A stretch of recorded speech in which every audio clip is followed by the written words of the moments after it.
So here's what's wrong with our meritocracy. You see, these billionaires would have you believe that they're all self-made, that they invented something, they invested, they built an empire. It's complete fucking bullshit. The Nazis raped and murdered people, enslaved people, went all over the fucking world, made a lot of money, lost the war, but still put a lot of money into their coffers. They did put gold bars under the ground. These families, especially the ones in South Africa that ripped all the minerals out of the mines in South Africa, still had money.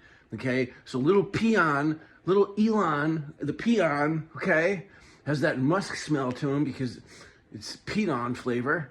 Okay, it made himself his way into the tech sector, got very wealthy, and that's all he's done, folks. Trump invested other people's money in hotels and things that went bankrupt.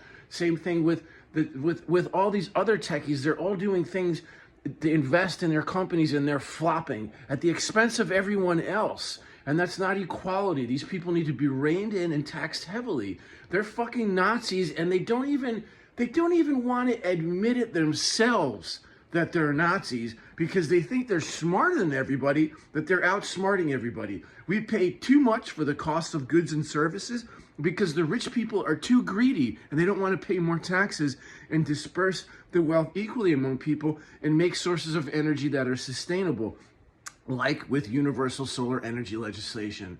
And it's a crisis, folks. They are eroding away at our human rights and our freedoms and making the monetary system of capitalism into another form of slavery.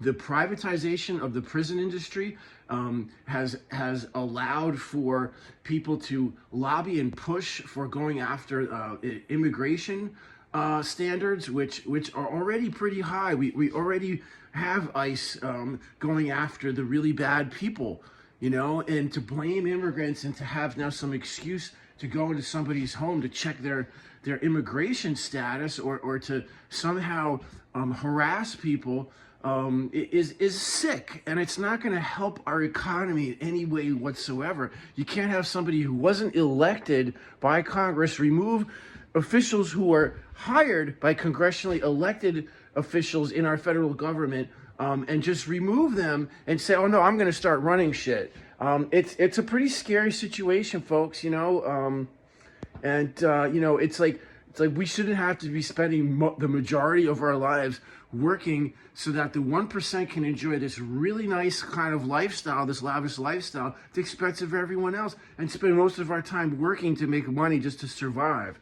Okay, instead of helping one another and living a life where we can invest in medicine and peace and be like happy with each other, we've now divided our world more than ever before. And it's so sad, because that's not leading as an example of a democracy as an Americans. That's showing the rest of the world that fascism and money is king. And that's sick, folks, and that's not what our founding fathers founded this country on. So that's enough for today about Humpty Dumpty and Peon Hyperloopy.